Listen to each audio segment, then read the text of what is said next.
Students, अब जो हमारा टॉपिक है वो है शिज़ोफ्रेनिया। शिज़ोफ्रेनिया जो है वो 2 ग्रीक वर्ड्स का कॉम्बिनेशन है। शिज़ियन का मतलब होता है स्प्लिट और फ्रेन का मतलब होता है माइंड, यानी कि स्प्लिटिंग ऑफ माइंड। अब ये स्प्लिटिंग ऐसी होती है कि इसमें इंसान की चीज़ जो सोच है और जो उसके अल्फाज हैं उनमें कोई एसोसिएशन नहीं होती। ठीक है, यहाँ लिखा हुआ है association between words and thought is shattered, तो इसका यही मतलब है। ठीक है, उसकी सोचों में और उसकी अल्फाज में किसी किस्म की कोई एसोसिएशन नहीं है।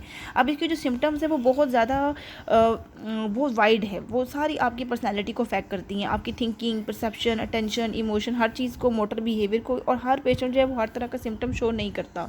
ठीक है, अब इसमें यह है कि हम जो DSM-5 जो नया आया है उसके अंदर पॉजिटिव और नेगेटिव सिम्टम्स अलग-अलग हैं।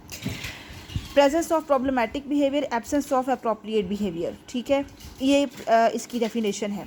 अब इसमें सबसे पहले प्रॉब्लमेटिक सिम्टम हम पढ़ते हैं कौन कौन सी हैं पॉजिटिव सिम्टम्स। सबसे पहले इसमें आती है डिसऑर्गेनाइज स्पीच। अब ऑर्गेनाइज का मतलब होता है आप जैसे सोच रहे हैं वैसा आप बोल रहे हैं, या एक बात का दूसरी बात से कोई ताल्लुक है जब आप बोलते हैं। तो इसमें डिसऑर्गेनाइज स्पीच का ये मतलब हुआ कि ये जो लोग हैं उनको अपनी सोचों को एक्सप्रेस करने में, ऑर्गेनाइज करने में मुश्किल होती है। ठीक है, वो अपनी मीनिंग कन्वे नहीं कर सकते और कई दफ़ा कई बातों को बार बार रिपीट करते हैं, हज़ारों दफ़ा रिपीट करेंगे। ठीक है, इसके अलावा इनकी बातों में लूज एसोसिएशंस होती हैं, वो एक टॉपिक से दूसरे टॉपिक की तरफ चले जाते हैं, उनका आपस में कोई रब्त ही नहीं होता। ठीक है, जैसे आप कोई चैनल देख रहे हैं, आपने ड्रामा चैनल लगाया है, एकदम से आप नाच चैनल लगा लें, अब इन दोनों का आपस में कोई एसोसिएशन नहीं है। ठीक है, अब उसके बाद इसमें आती है डिल्यूजन। डिल्यूजन होती है false beliefs contrary to reality. वो फॉल्स बिलीव किस तरह के होते हैं उस भी किसमें आगे देखते हैं। सबसे पहले डिल्यूजन ऑफ परसिक्यूशन है।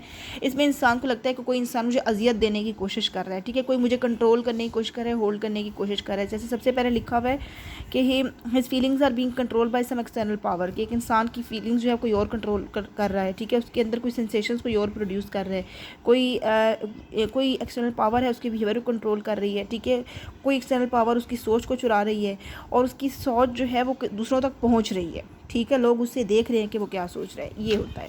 और डिल्यूजन ऑफ ग्रैंडियोज होता है कि इंसान अपने आप को बहुत बड़ी चीज़ समझता है, जैसा कि वो समझेगा वो किंग है, सेंट है, प्रॉफिट है, ग्रैंड। ठीक है, ग्रैंड से फिर ग्रैंडियोज। रेफरेंस में ये होता है कि इंसान ये समझता है कि शायद लोग उसके मुतालिक बात कर रहे हैं, जो भी बात कर रहे हैं वो उसके अगेंस्ट, उसकी वजह से, उसके टॉपिक पर हो रही है। ठीक है, अब इसमें हेलुसिनेशंस आती हैं। हेलुसिनेशन जो होती हैं ये मेजर डिफेक्ट होता है परसेप्शन का।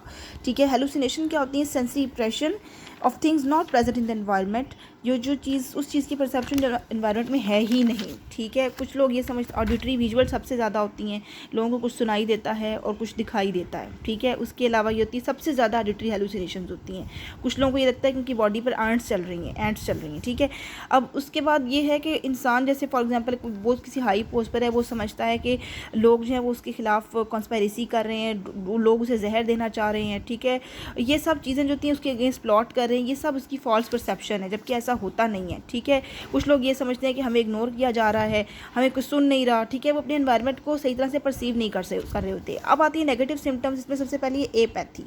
एपैथी जो होता है इसमें ये होता है कि इंसान का कोई इंटरेस्ट नहीं रहता चीज़ों में, उसके अंदर एनर्जी बहुत कम होती है। ठीक है, लॉस ऑफ एनर्जी या लॉस ऑफ इंटरेस्ट। ठीक है, उसके बाद होती है एलॉगिया, बहुत कम बोलना। ठीक है, ऐसे लोग बिल्कुल नहीं, बहुत कम बोलते हैं, ज़रूरत के तहत ज़्यादा नहीं बोलते। ठीक है, एनहीडोनिया ये होता है कि इंसान जो होता है वो खुशी को महसूस नहीं कर सकता, लाताल्लुक हो जाना, जैसे कोई भी चीज़ वो खासतौर पर प्लेयर जो होता है उसको एक्सपीरियंस नहीं वो कर सकता। फ्लैट इफेक्ट ये होता है कि इंसान का कोई इफेक्ट नज़र नहीं आ रहा। ठीक है, बहुत स्ट्रॉन्ग, इवन कि कोई इंसिडेंट हो जाए तो भी उनकी कोई इमोशन नज़र नहीं आते आपको। ठीक है, उन्होंने हंसना है, रोना है, आपको कुछ भी नज़र नहीं आएगा। फ्लैट इफेक्ट बिल्कुल।